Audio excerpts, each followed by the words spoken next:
This video will discuss what bullying is, the Massachusetts regulations on bullying, and what to do if your child is being bullied.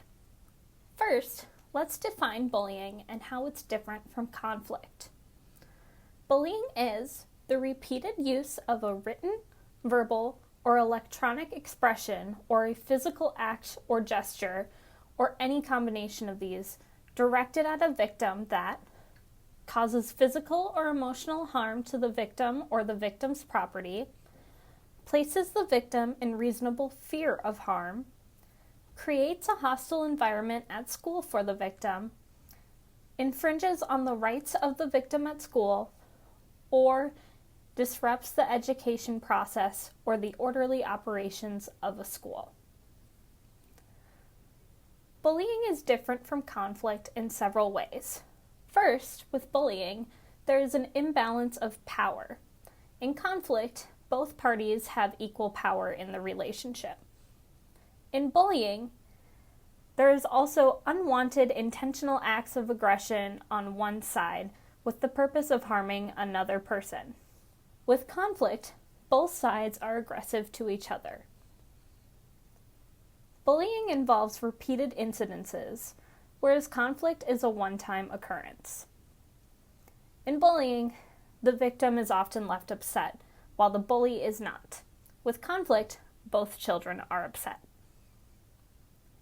With bullying, the victim has no concessions to make. With conflict, there can be fair resolutions made through discussion and compromise. Next, let's talk about the relationship between bullying and disability. Research shows that students with disabilities are much more likely to be bullied than students without disabilities. Bullying a student with a disability that results in the loss of meaningful educational benefits is a violation of the student's rights to a free, appropriate public education. Now, let's discuss the Massachusetts regulations on bullying.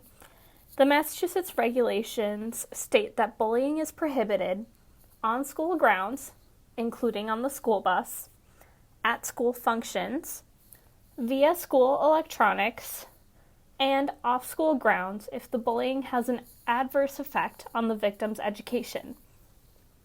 School districts in Massachusetts are required to develop and adhere to a plan that addresses bullying within the district.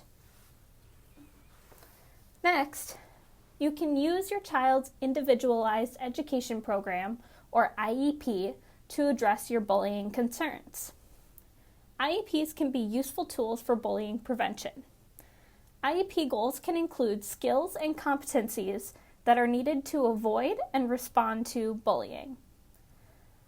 These goals about bullying prevention can include developing a safety plan, having a safe person for the student to go to, social skills groups, self-advocacy, and recognizing bullying behaviors, and many more. If you think your child is being bullied, talk to your child about these incidences and write down everything they tell you. Be sure to get the who, what, where, and when for each incident of bullying. Then, be sure to talk with your child's teacher immediately, and keep a record of all communications that you have with the school. Finally, be sure to continue to communicate with school personnel. Be persistent and do not stop communicating with them until the bullying has been resolved.